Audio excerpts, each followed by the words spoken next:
Hey everybody, welcome to my live. I am so excited about this live chat. Trying something different this time around for my live. So I'm actually streaming live on YouTube and I'm streaming live as well on Facebook. So hi Facebook, hi YouTube. I'm also using StreamYard. So I'm very excited about that. Hey, UAB! Woo, woo, woo. Welcome, welcome, welcome, guys. Thank you guys so much for tuning in to my live. I'm going to be discussing a subject that is very near and dear to my heart, in my head, literally. So first, I just want to just welcome everybody to this live. Again, this is a subject area that is very, very near and dear to my heart. I feel like you guys are probably seeing the reflection from the mirror. So we're going to take these off. Okay. So we're just going to focus this way so you guys can like see my eyes and stuff. I got some tissue just in case I cry. So don't make me cry. Okay, guys. So welcome to my live again. My name is Tisa. As you can see from the banner scrolling at the bottom, this is my Couponing with Tisa page. So it's not focused on couponing tonight. I told you guys I was going to be bringing you some lives just to talk a little bit more about myself and what brought me to couponing and things of that nature. So previously I talked about why I started couponing. So you can check the link in the description box below once I post this on YouTube to view that video, and just make sure you're following me at Couponing with Tisa. So I'll be bringing you real life events from my life that help me with this journey for couponing. And then of course, couponing, of course, make sure you check out my Dollar General deals that I posted today. So you guys can see what was going on today at Dollar General. But today I am going to be talking about my journey and my battle with alopecia. So you might be asking yourself, well, Tisa, what is alopecia? Or you may have noticed people that have been balding or hair loss and things of that nature. And you're like, well, I wonder what's wrong with them. Did somebody snatch their hair out, or, did they get in a fight? Because, people do be doing that sometimes. But no, some of them have a legit reason why they don't have hair. You may be wondering why a lot of people wear weaves and wigs and things of that nature. And some of them do it just for fashion, and some of them do it just for, styling purposes because they don't want to do their hair, but some of them do it because they have what is called alopecia. And so alopecia is something that I was diagnosed with in my early 20s. When I was a child, it's funny, my mama said I was so bald-headed when I was a baby. Like, I didn't really start growing my hair till I was like 1 or 2 years old. That's like when my hair like really started to come in. But when it did, I had a head full of hair, like so much hair, you guys. Even through my adolescent years, I remember having to sit and get my hair pressed. For those who are, African American, Black folks, we understand getting your hair pressed, right? So I remember getting my hair pressed out, and I remember being able to pull my bang, and it used to reach all the way to the middle of my throat. That's how long my hair was. It was nice and full and thick. So I always thought I was going to have that hair. Little did I know that there were some underlying health things with me, genetically, that was going to make my hair come out. So again, what is alopecia? So alopecia is basically hair loss from the scalp or the body. So you can experience anywhere on your body, but the majority of us, we experience it, from our hair. So again, it can be from traction alopecia, that's along the edges here, from people pulling and tugging on your hair too much with different types of hairstyles, wearing too many weaves, and just the tension on your hair causes that type of alopecia. But there's also many other types of alopecia. There's so many names of it. You got androgenetic, you got citrical, you got postpartum, you got traction. There's so many different types of alopecia, but the specific type of alopecia that I have is called called Central. I'm going to show you guys here.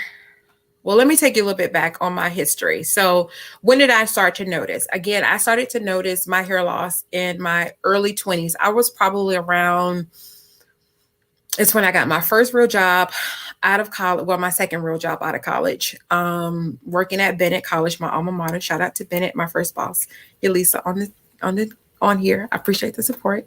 So it was in my early 20s. I was probably about 23, 24, 25, somewhere in that area when I noticed that my hair started to thin. And I'm like, well, what's going on? So what I did was I set up an appointment to go to the dermatologist to have a biopsy done. And so, well, first we did the consultation. And she was asking me what was going on. She took a look at my scalp and she already knew because she is thebomb.com. Her name is Dr. McMichaels. She works at the Wake Forest Medical Center in Winston-Salem, North Carolina. She is about yay high, hair all down her back, beautiful Black woman. And she's the head of the dermatology department still at that medical center. And she's just phenomenal. So anyway, she did a biopsy on my scalp because that's the way you really find out what's going on, what's happening with your scalp. So she did that. And that's when I got the confirmation that I have it's called centrifugal, I'm saying it all wrong. I'm messing it up. Alopecia, but you guys can read it, Google it, something to figure out how to say it. I just call it CCCA for short. So basically it's a scarring type of alopecia that can cause permanent hair loss. It destroys the hair follicles and it replaces them with scar tissue. It is probably the leading cause of hair loss, especially among African-American women. Everybody else, it does experience it. Like I said, all those other different types of alopecia, but among African-American women, this is the most common type of alopecia. And again, like I said, it is a scarring type of alopecia. So once the hair follicles are scarred, there's pretty much no hope of your hair growing back in that area because it has destroyed your hair follicles and replaced it with scar tissue. So just like if you got a scab on your face or something like that, when you have a sore, you have a sore. And sometimes it heals completely. Sometimes it doesn't. It just leaves that scar tissue. So that's the type of alopecia that I have. So what she immediately started to do is she started using injections. It's a steroid injection that she had to do in my scalp. So she would start along the edges. She really started in the center. At that point in time, it was probably about yay big, the hair loss in the middle of my head. And so I caught it very early. That is key to any type of hair loss. When you catch it early, move quickly on it so they can try to prevent that. Well, one, they can diagnose to see what it is. And then two, they can help put preventative measures in place to help preserve your hair and try to slow down the process. So I did that. The injections were working well, but then I made a mistake. Probably around 2009, 2010, I started getting weaves. And they were glued in weaves, which is bad. Never a good idea to have any type of glue on your hair. So of course they have chemicals in it. And me with this condition, not really knowing that it wasn't good for me to do these weaves at that time, but adding that on top of my condition with these chemicals from the weave glue was a bad combination for me. And so one day I actually took out the weave, and I kind of snatched a little bit, which is never a good idea. Don't snatch out glued in weave. But I noticed a bald spot. And when I tell y'all, I cried my eyes out. I think I called you, Lisa, that day or that night that it happened. And she went with me shopping. I think the next day we went and wig shopped.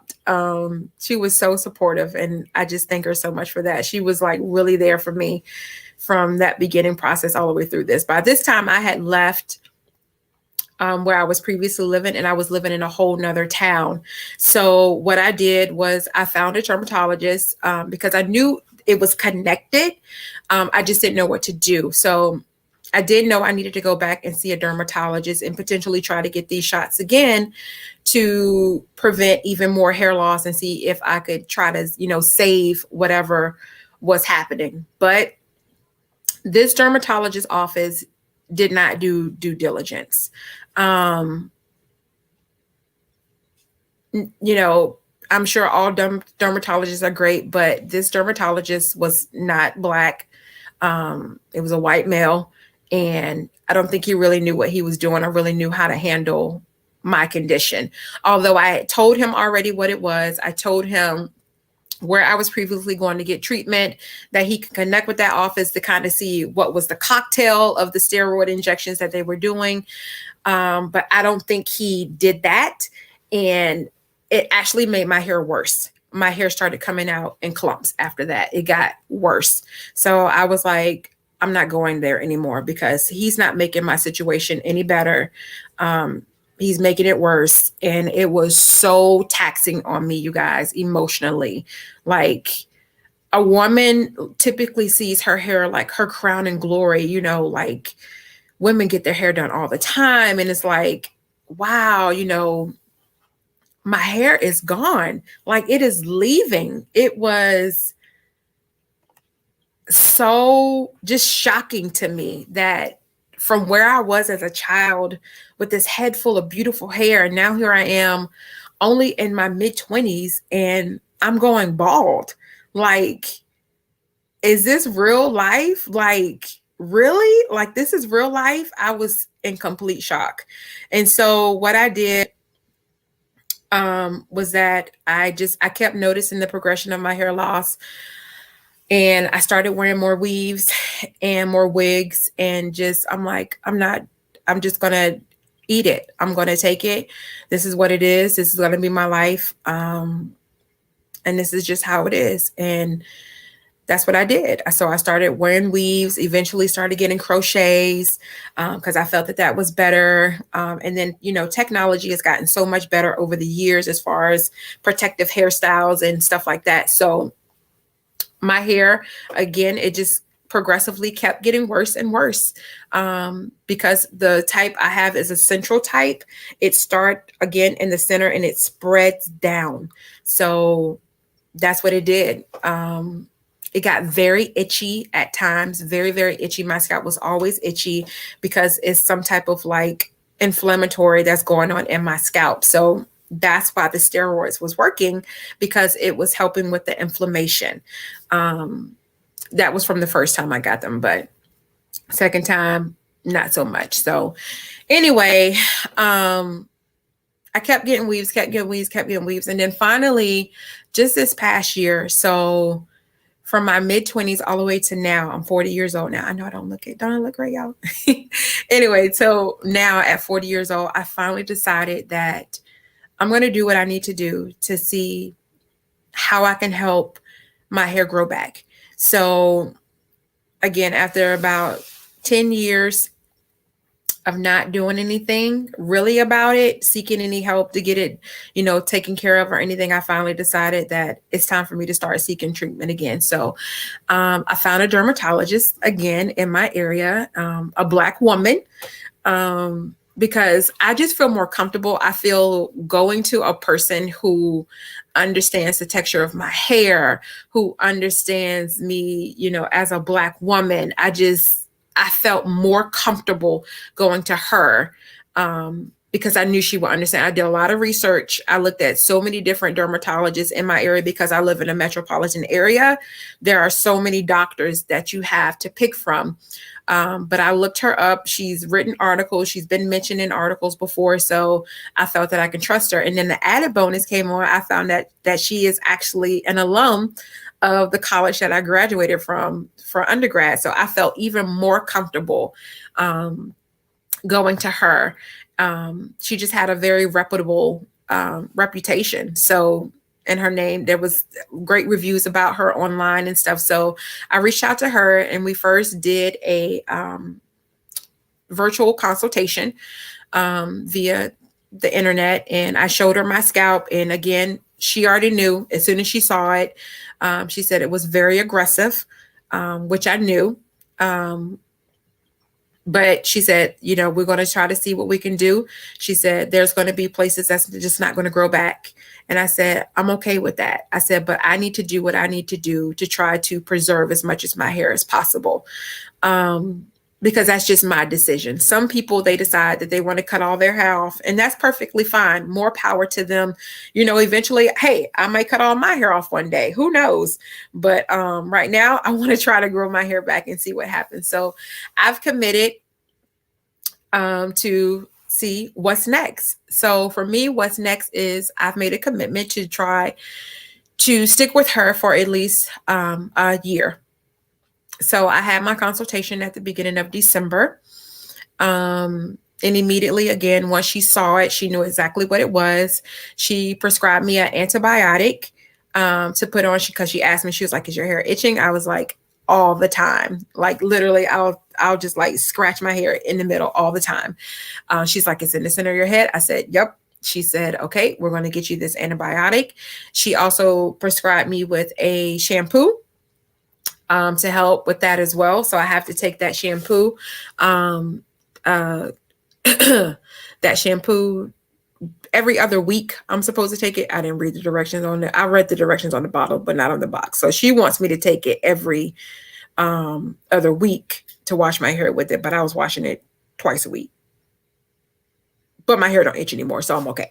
So I was taking it twice a week, but now I'm going to do it every other week. She also gave me a topical cream that I can use that I apply to my scalp 3 times a week. So I'm also taking some vitamins. They're called Nutrafol. So here are the vitamins, so you guys can see them. This is a 1-month supply of them. They're very expensive.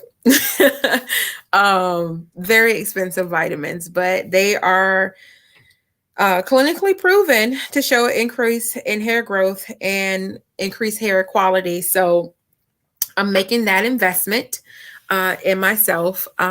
Just like anything you want to do to better yourself, you got to make the investment in yourself. Like you can't really go out and ask people to support you in something that you're not even trying to help yourself with. So I know that I have to do my part. So I'm taking the vitamins every day. There are 4 tablets I have to take a day with a meal. I try to be consistent in taking it at the same time, but sometimes I don't, but I am taking them every day. Again, like I also said, I'm using that specialized shampoo. So that's very helpful. It has drastically decreased the itching of my scalp. It doesn't even really itch anymore. Any sores and stuff has gone away since I've been using the ointment and the shampoo. I did go to the dermatologist the other day for my first set of injections. So I have started the injection process. It was very quick and easy because I had done injections before. I already knew what to expect. Plus, I have a pretty high pain tolerance. So it didn't hurt me that she was sticking a needle in my scalp. I mean, you feel it. I'm not going to lie. You're going to feel it. But because my pain tolerance is pretty bearable, it didn't hurt. So she started along the edges and then, of course, in the crown of my head. And then I'll go back in 6 weeks for the next round of injections. So right now we're starting every 6 weeks with the injections, and then we'll see how it progresses from there and determine how often I'll need to go back. So like I said, in order for this to really be successful, I can't just rely on the doctor to keep giving me the injections. I have to do my part, which is including taking my vitamins, using my shampoo, using my topical solutions, and also researching foods that I need to avoid and those foods that I need to increase to take as well to help me with my hair. So like eating more things like salmon, carrots with the beta carotene, more vegetables, things of that nature, and taking away the other foods like yeast. There was something a hairdresser told me years ago in my early 20s when I started getting those first set of injections and got diagnosed. She told me at that point in time that people have yeast deposits in their body. Now, we all know especially as women, one of the main areas, or two of the main areas where we carry yeast in our gut and in our vaginal area, because we get yeast infections, right? So this woman told me at that point in time, she was like, what happens when you go to get the injections? And she's like, what does she put in your scalp? I said, like a steroid. She said, because it's killing something. And she said, it stops itching, right? I said, yeah. She said, that's because you probably have a yeast deposit in your scalp.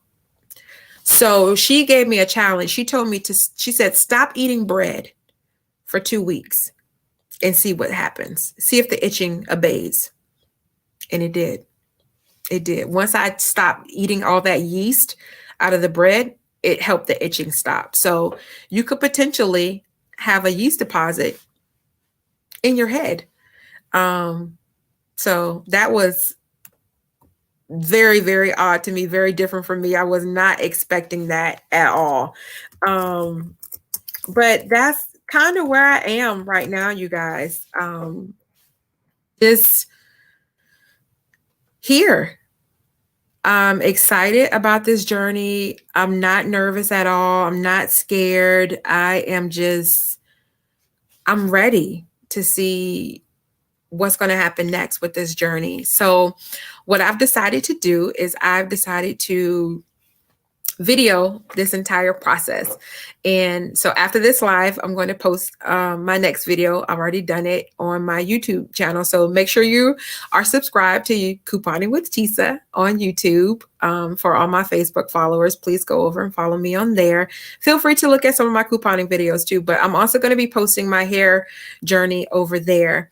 So you guys can kind of tag along with me for this entire year to see how this process is going to go for me.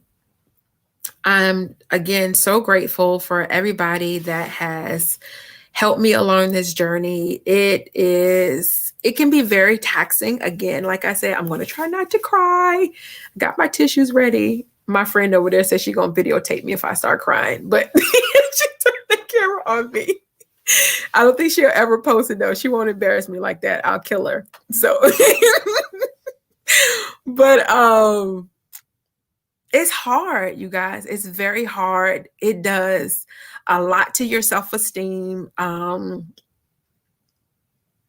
Sometimes it can make you feel like undesirable, like less of a woman, like so many emotions you go through. And I'm going to try. Okay. Yeah. It's just a lot. It's a lot. And so one of the main things that's really helped me through this process is prayer. A lot of prayer. Like whoever I'm going to end up with and marry and love for the rest of my life, like he's going to be okay with this. Because he's going to love me for me and not just the aesthetics of me. He's going to love Tisa for everything that Tisa has to contribute, everything that Tisa is inside, and not just who she is on the outside, because you can change your appearance. You can put on makeup, you can put on wigs, you can cut your hair off, you can do all those things, but who you are inside is what matters most. So my soul is good. Now I just have to match my body with that as well. So it can just all be on one accord, and I can give not only him, but me, my best self, if that makes sense. So yeah, I'm glad you guys are along for the journey. If anybody has any questions, you can post your comments because I have this new platform. I can see your questions over here. So if you see me looking this way, that's because I'm looking at your comments. So yeah, I have a friend as well. I'm seeing a comment of someone who lost their hair due to lupus. I have a Bennett sister. She also went through the same thing. She lost her hair as a result of lupus. And again, I applaud you for wearing the wigs, or even if you wear your hair out. I mean, it's a lot, you guys. For those who have all this luscious gray hair, y'all better take care of it. Like take care of your hair, you guys. Take care of yourselves, because you just don't know how blessed you are to have that. And not that I envy anybody because I don't. I can't be them. They can't be me. So that's what that is. But, I can admire people's hair, and I do. Like I tell my girlfriend Sarah all the time, like, your hair is so pretty. It's so long. I think she should cut it though, because she looks great with short hair, but we'll see how that works out. She says she get her hair done next week, and we're gonna see how much she gonna cut hair. She gonna get a trim. We'll see what happens with that. But take care of yourself. What you say, Auntie? Thanks, Auntie. That's my Auntie Vaughn. You guys, she's so great. I'll start crying again if I talk about her. So we're just gonna say she's great, okay? Betty, love yourself always and pray you're a child of God. That's right, Betty, child of God. So much so that he knows every hair that's on my head and every hair that's not on my head, okay? Every hair he can replace. So amen to that, Betty. What Sarah say? Y'all know she's sitting across from me, right? She could have just said it. She said, beauty is in the soul, but it's hard not to want our outside to match it. Absolutely. I want my outside to be a reflection of my inside. I really want my outside to be a reflection of my inside. My question is, my daughter has very thinning hair now. Does she have to stop eating bread? Again, Betty, I'm not a medical expert in any shape, form, or fashion. I say just go to your dermatologist and have them analyze and look at her hair. It could be, but I'm not a professional. I'm not licensed to give you advice, except for the advice to go to see a professional. So find a good dermatologist in your area, and have them take a look at her hair. Like I said before, I think anybody can help anybody, when it comes to certain things, health and stuff like that. But I just felt more comfortable for myself going to a Black woman. So if depending on your nationality or your race or whatever, you may be comfortable going with someone who can really relate to your type of hair. And that's why I chose to go to a Black dermatologist, because she can relate to my type of hair. So, hey, Sanitra. Thanks for joining in, love. Give Grayson some hugs and kisses for me. Happy New Year to you. Any other questions, you guys? I'm not going to keep you guys on here long. Y'all know how I do. 30 minutes tops, really. That's all you get. Other things, your nails are certainly a testament to the outside journey. Thank you for looking at my nails. Sarah loved them so much, she copied me, you guys. But no, so thanks. I did like these nails, so. He said, hey, I know he probably talking up a storm.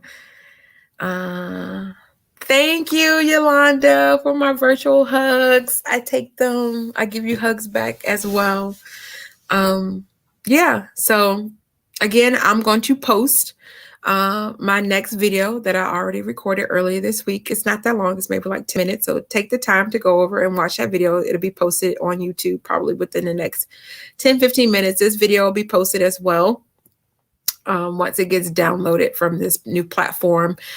So feel free to share it on your social media account so other people can see this as well and join me on my journey. One thing I also found out is a lot of these advertisements that we see with people saying, use this gel, use this cream, oh, do this, do that. It don't work. Don't waste your money. Go to the dermatologist. Don't waste time. Go to the dermatologist. Invest in that first. And if you can ask them, say, hey, I was wondering, can I use this with that? They'll let you know for sure. So go to the dermatologist. But I'm going to end this live now. Watch the next video. Thank you guys for your support. Again, I will be coming back doing more videos like this throughout the year. So stay tuned and welcome to my journey. Peace out, guys. Oh, my auntie, what I was thinking about my hair. Sending it very fast. Should I look at it? Yes, Aunt Renee. Yeah, you definitely need to go to the dermatologist and have them take a look at your hair as well. So peace out, guys. See you in the next video.